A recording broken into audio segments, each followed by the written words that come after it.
Olá, caros estudantes. Estamos na nossa última aula de desenho técnico, cotas e cortes. Para começar, precisamos trabalhar com a definição de que são cotas. O que é uma cota? A cota, de acordo com a NBR 10.126, é a representação gráfica no desenho da característica do elemento através de linhas, símbolos, notas e o valor numérico numa unidade de medida.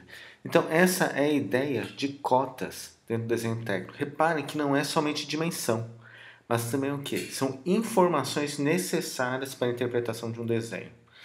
Então, por exemplo, aqui eu tenho um desenho bem complexo.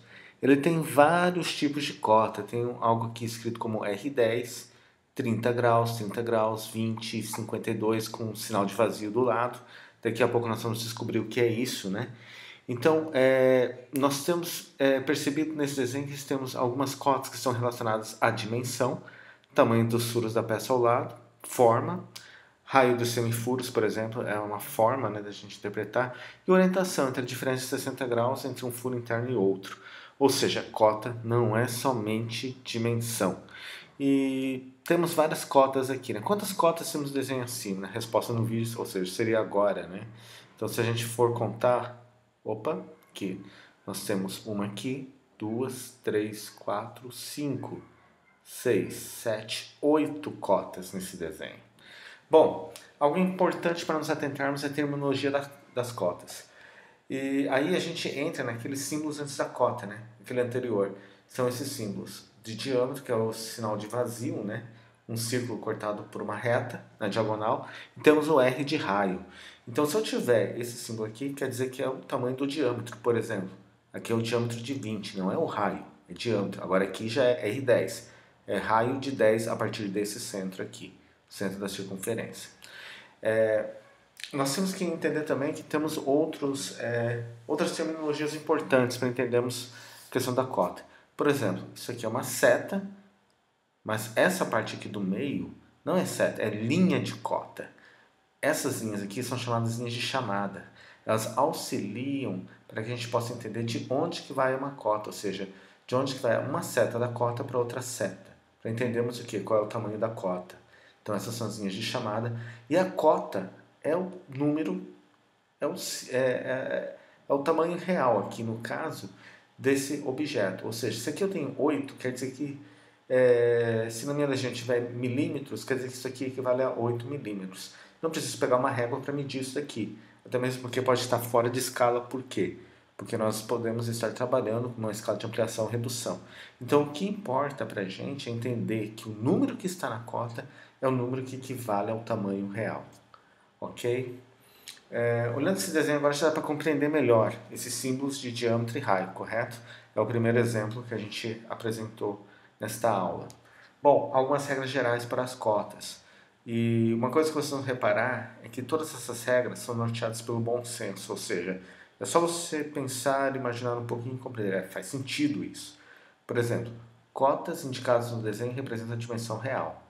Se não fosse isso, ia ser terrível. Eu teria que fazer contas e por aí vai. Medir com uma régua. Então, nós temos que entender o seguinte, olha, isso aqui é 30, dependendo da legenda. Se na legenda tiver escrito milímetros, quer dizer que é 30 milímetros. Na legenda tiver escrito metros, isso é 30 metros. E por aí vai. Então, o que importa é que as cotas são indicadas no desenho, representam a dimensão real. Bom, deve ser de cor preta, ok? Aqui é lógico, a gente tem um pouco de degradê, mas é uma questão do desenho só para a gente poder interpretar melhor o desenho e as cotas, mas a cota deve ser de cor preta. O tamanho dos caracteres deve ser o mais legível possível e deve ser mesmo para todas as cotas. Esse é outro cuidado que nós temos que ter. Às vezes a gente pensa assim, vou fazer um pouco menor aqui, um pouco maior. Não, deve ser igual e o mais legível possível. Nenhuma cota essencial para a fabricação deve ser omitida. Vamos supor, eu esqueci esse valor aqui de 50. Então eu não vou saber qual que é o tamanho nem dessa parte nem dessa parte. Eu tenho que ter esse valor de 50 e esse aqui, e logicamente o total. Ou 50 mais 25 e pronto, não precisaria até aqui. Então essa cota não é tão essencial, porque é só fazer uma conta.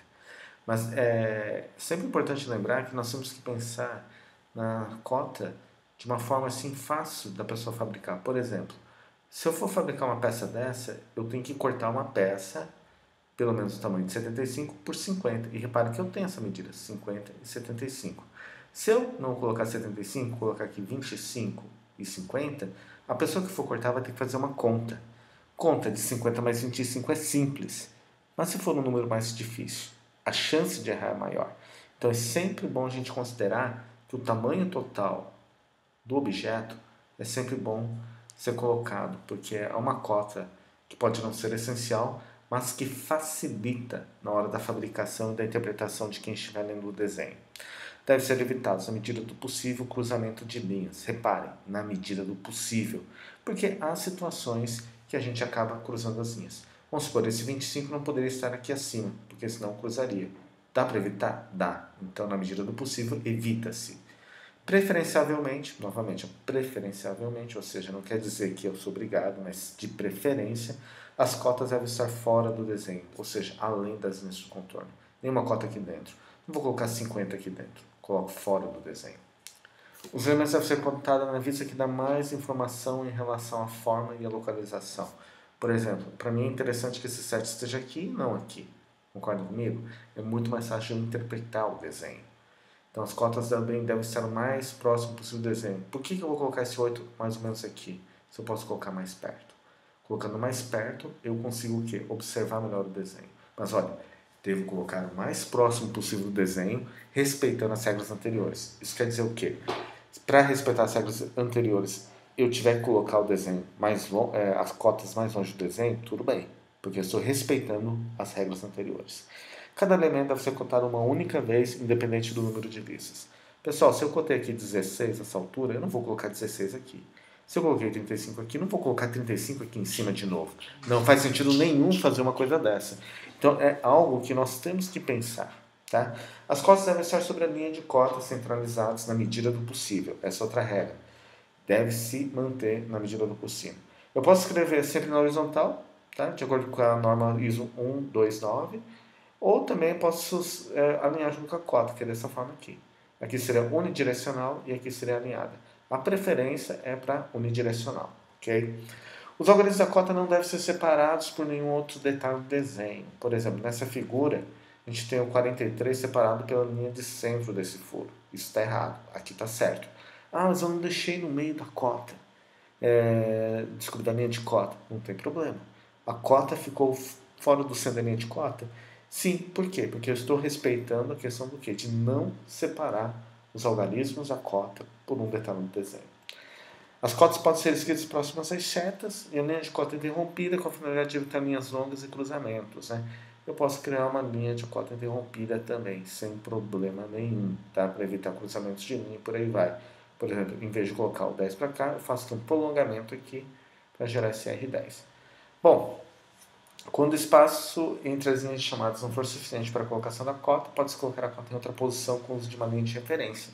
Esse caso aqui, olha, nesse caso, ó, esse 15, ele ficou o quê? Fora.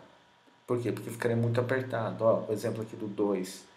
O 5 aqui eu consigo colocar, mas olha, tá meio ruim. O 10 também não coloquei. 20 dá. Perceberam? Eu posso usar o que? As linhas de referência para me auxiliar nesse caso.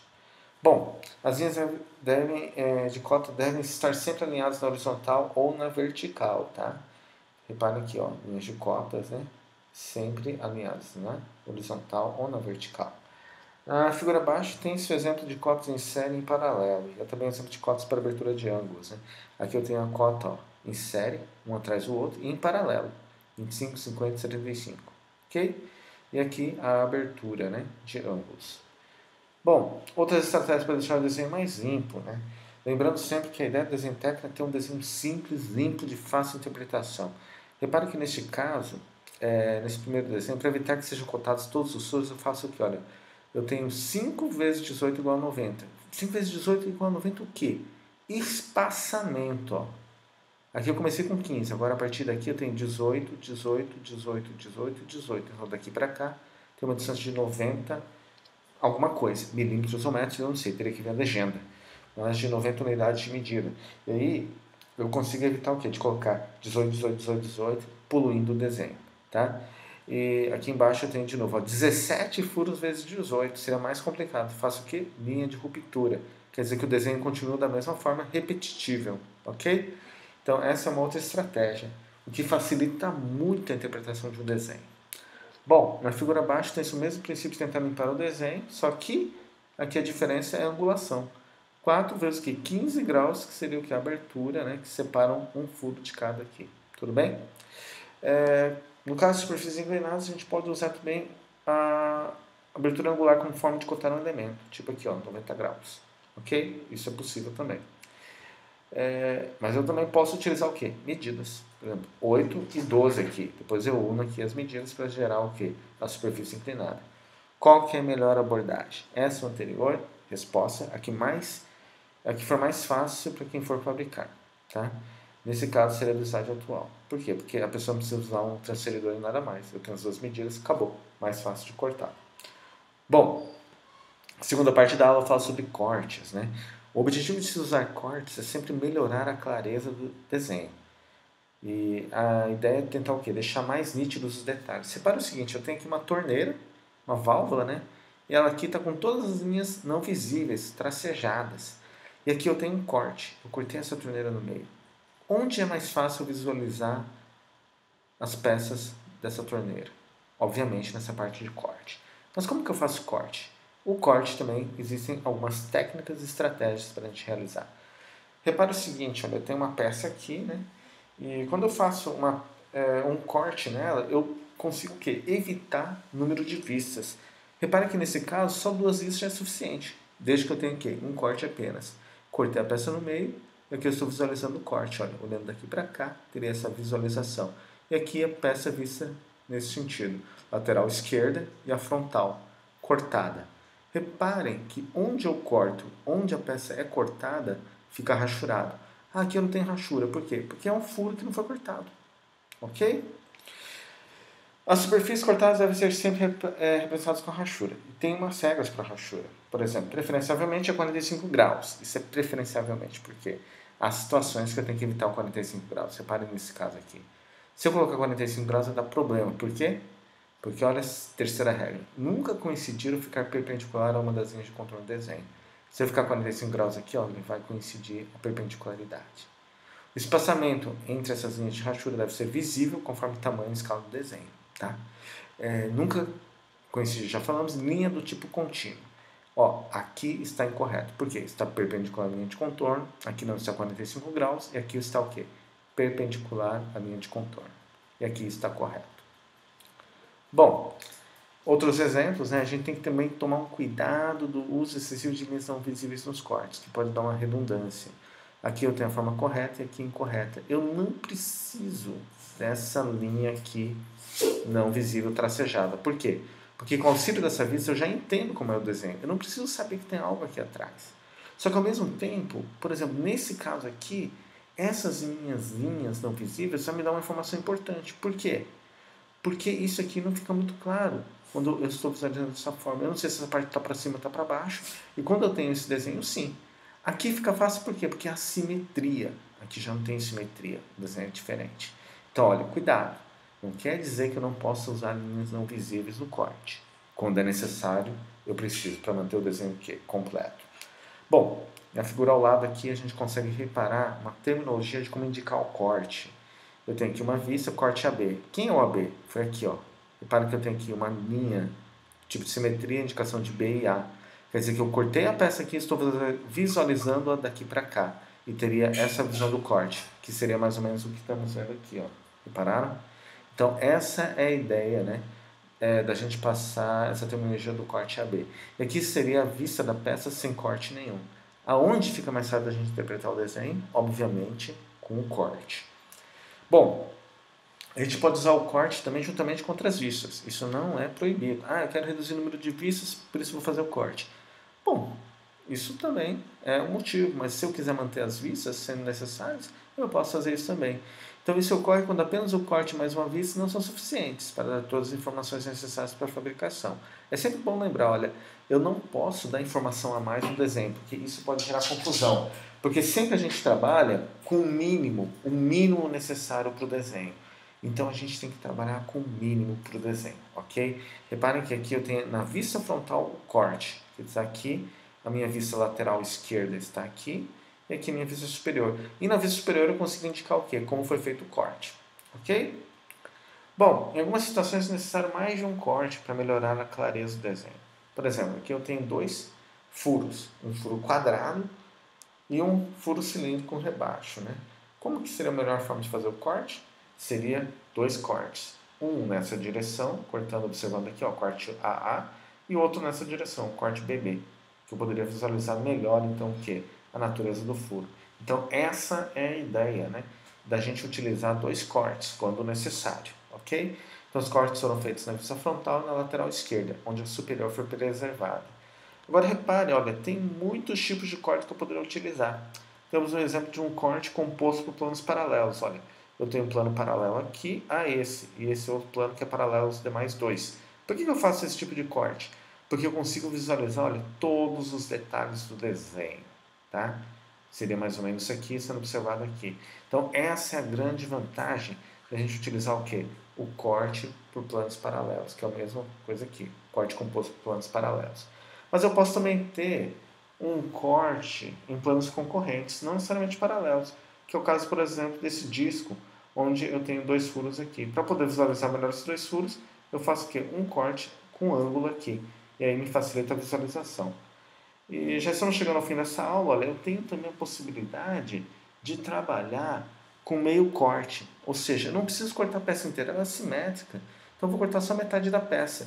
Com isso eu preservo algumas informações externas da peça e realço alguns detalhes internos.